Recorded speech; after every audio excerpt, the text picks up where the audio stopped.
Hi, ഞാൻ doctor Swathi. ഇന്ന് നമുക്ക് കേരളം ഫേസ് ചെയ്യുന്ന വളരെ ഇമ്പോർട്ടൻ്റ് ആയിട്ടുള്ള ഒരു പ്രോബ്ലത്തിനെ കുറിച്ച് ഡിസ്കസ് ചെയ്യാം. ഈ കഴിഞ്ഞ ദിവസങ്ങളിലെല്ലാം കേരളത്തിൽ ഒരുപാട് കാര്യങ്ങൾ സംഭവിക്കുന്നു.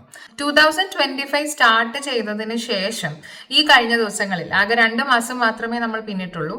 അതിൻ്റെ ഇടയിൽ ഒരുപാട് പ്രശ്നങ്ങൾ കേരളത്തിൽ സംഭവിച്ചു. 100% ലിറ്ററസി ഉള്ള ഒരു സംസ്ഥാനത്താണ് ഇത് സംഭവിക്കുന്നത് എന്നുള്ളതാണ് ഒരു വിരോധാഭാസം. പലയിടത്തും കണ്ടു, സിനിമ വഴിതെറ്റിക്കുന്നു, യുവതലമുറയെ സിനിമ ബാധിക്കുന്നു.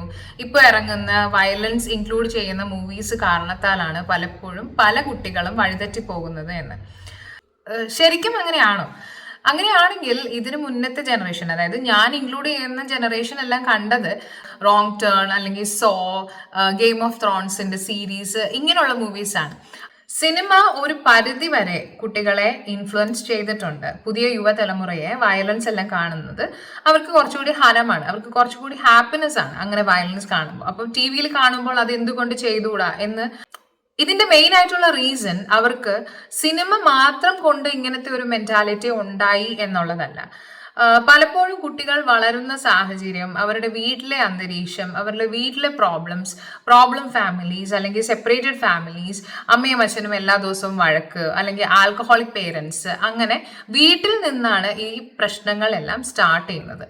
വീട്ടിൽ ഇങ്ങനെ ഒരു സമാധാനപരമായ അന്തരീക്ഷമോ അല്ലെങ്കിൽ കുട്ടികൾക്ക് ഓപ്പൺ അപ്പ് ചെയ്യാനോ അവരുടെ ഫ്രസ്ട്രേഷൻസ് എക്സ്പ്രസ് ചെയ്യാനോ ഉള്ളൊരു സ്പേസ് ഇല്ല എന്ന് തോന്നുകയാണെങ്കിൽ അവർ കൂടുതലായിട്ടും ഗെയിംസിലോട്ടും അതുപോലെ വയലൻസിലോട്ടും അങ്ങനെയുള്ള കാര്യങ്ങളിലോട്ട് കൂടുതലും ശ്രദ്ധ കേന്ദ്രീകരിക്കാനുള്ള സാധ്യത വളരെ കൂടുതലാണ്.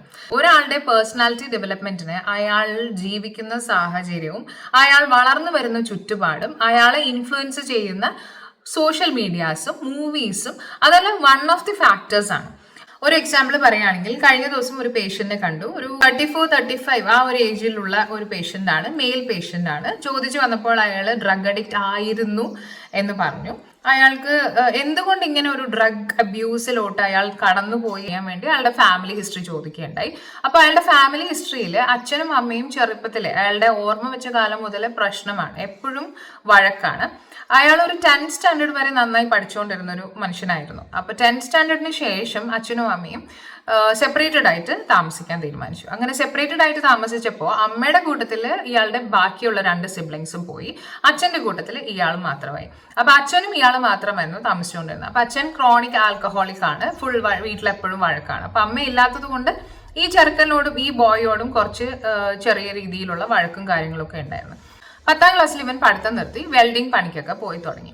അങ്ങനെ കുറച്ച് സാലറീസ് വന്നു. അവന് കൂടുതൽ ഫ്രണ്ട്സിനെ കിട്ടാൻ തുടങ്ങി. ജോലി സ്ഥലത്തുനിന്നും പിന്നെ അതുപോലെ വീടിന്റെ പരിസരത്തുനിന്നും ഒക്കെ ഫ്രണ്ട്സിനെ കിട്ടാൻ തുടങ്ങി. അപ്പൊ വീട്ടിൽ വന്നു കഴിഞ്ഞാലും അച്ഛൻ ഇവന്റെ കാര്യങ്ങളൊന്നും കേൾക്കാൻ തയ്യാറല്ല. അല്ലെങ്കിൽ അപ്പൊ 15 മുതൽ 16 വയസ്സിന്റെ സമയത്താണ് ഇങ്ങനെ ഒരു ട്വിസ്റ്റ് അവന്റെ ജീവിതത്തിൽ സംഭവിക്കുന്നത്. അവര് സ്മോക്കിങ്ങും ആൽക്കഹോള് ഡ്രിങ്ക് ചെയ്യുന്നതും ഒക്കെ ഒരു കോമൺ പ്രൊസീജിയർ ആയിട്ട് മാറി. അപ്പൊ അതിലൊരു കൂട്ടുകാരൻ ആദ്യം അവൻ കഞ്ചാവാണ് വലിക്കുന്നത്. അപ്പൊ കഞ്ചാവ് വലിച്ചപ്പോൾ അവൻ ആ ഒരു ഫേസിൽ ഒരു എക്സ്റ്റസിയും കാര്യങ്ങളൊക്കെ കിട്ടി. അത് നന്നായി, ഇത് കൊള്ളാം എന്നൊരു ഫീലിംഗ് ഉണ്ടായി. അങ്ങനെ ഫ്രണ്ട്സ് എല്ലാം കൂടി ഗ്രൂപ്പായിട്ടിരുന്ന് കഞ്ചാവ് വലിച്ചു. അപ്പൊ അത് ഓരോ പ്രാവശ്യം ഇങ്ങനെ അപ്ഗ്രേഡ് ചെയ്തുകൊണ്ടിരിക്കുകയാണ്. അവന്റെ ഓരോരോ ബാഡ് ഹാബിറ്റ്സും അവൻ തന്നെ അപ്ഗ്രേഡ് ചെയ്തുകൊണ്ടിരിക്കുകയാണ്. അടുത്ത പ്രാവശ്യം അവന് IV ഡ്രഗ്സ് ആണ് കിട്ടുന്നത്. അപ്പൊ ആ ഡ്രഗ്സ് എങ്ങനെ കിട്ടി എന്ന് ചോദിച്ചപ്പോൾ അവൻ പറഞ്ഞത് അവന്റെ ഗ്യാങ്ങില് ഡോക്ടേഴ്സ് ഉണ്ടായിരുന്നു, എഞ്ചിനീയേഴ്സ് ഉണ്ടായിരുന്നു, വക്കീൽ ഉണ്ടായിരുന്നു, പോലീസ് ഓഫീസേഴ്സ് ഉണ്ടായിരുന്നു. ഇതെല്ലാം കേട്ടിട്ട് അവന്റെ അമ്മ ഇന്ന് കരയായിരുന്നു.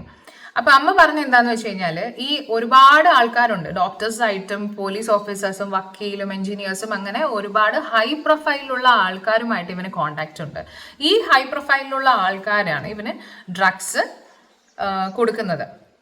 അപ്പൊ അയാൾ പറഞ്ഞനുസരിച്ച് ദില്ലിയിൽ നിന്നാണ് വരുന്നത് ഡ്രഗ്സ്.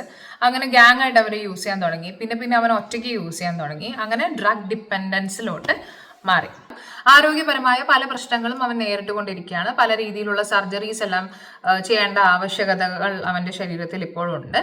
അപ്പോൾ കേരളത്തിൽ ഇങ്ങനെയുള്ള പ്രശ്നങ്ങൾ ഇപ്പോൾ സംഭവിക്കുന്നത് ഡ്രഗ്സിന്റെ ഇൻഫ്ലുവൻസ് ആണെങ്കിൽ ഡ്രഗ്സിന്റെ ഇൻഫ്ലോ കുറയ്ക്കുക എന്നുള്ളതാണ് നമ്മൾ ഏറ്റവും ഇമ്പോർട്ടൻ്റ് ആയിട്ട് ചെയ്യുക.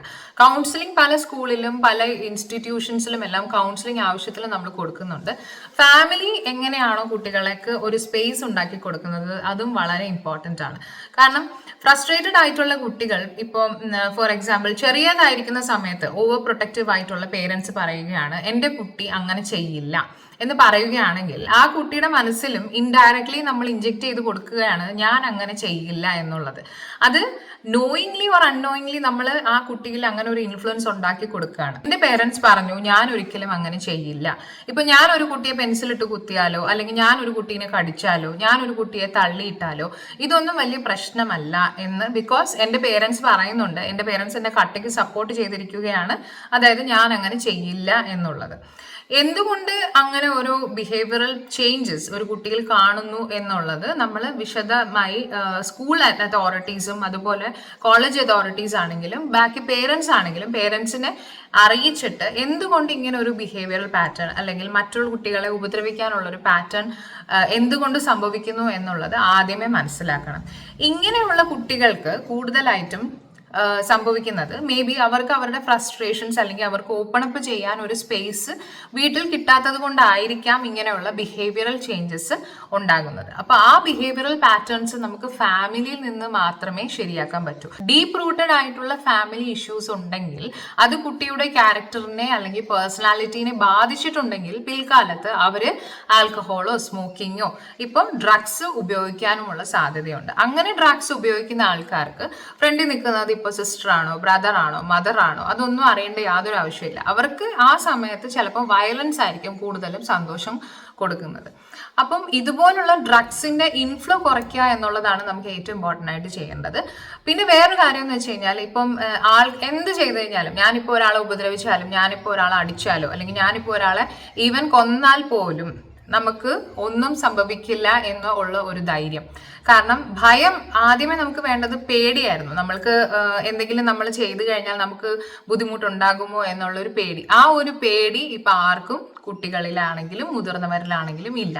സ്ട്രോങ് ആയിട്ടുള്ള ഒരു ലോ ആൻഡ് ഓർഡർ ഉണ്ടാകുന്നു, സ്ട്രോങ് ആയിട്ടുള്ള ഒരു പണിഷ്മെന്റ് ഉണ്ടാകുന്നു. അതായത് ഇപ്പോൾ റേപ്പ് കേസിലാണെങ്കിലും ഡ്രഗ് അബ്യൂസ് ചെയ്യുന്നുണ്ടെങ്കിലും ആരെങ്കിലും കൊല്ലുകയാണെങ്കിലും ജീവപര്യന്തം നമുക്ക് ജയിലിൽ പോയി സുഖമായി ഭക്ഷണം എല്ലാം കഴിച്ച് കഴിയാമെന്നുള്ള ഒരു മെന്റാലിറ്റി മാറിയിട്ട് അത് വളരെ ബ്രൂട്ടൽ ആയിട്ടുള്ള ഒരു എക്സ്പീരിയൻസ് ആണ്.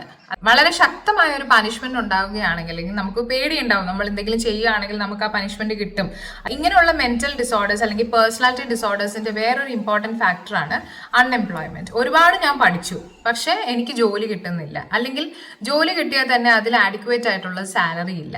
അപ്പൊ അങ്ങനെയുള്ള ബുദ്ധിമുട്ടുകൾ അനുഭവിക്കുന്ന ആൾക്കാർക്കും ഇതുപോലുള്ള പേഴ്സണാലിറ്റി ഡിസോർഡേഴ്സ് അത് നമ്മൾ എന്തോരം കൗൺസിലിംഗ് ചെയ്ത് കഴിഞ്ഞാലും മാറും എന്ന് തോന്നുന്നില്ല.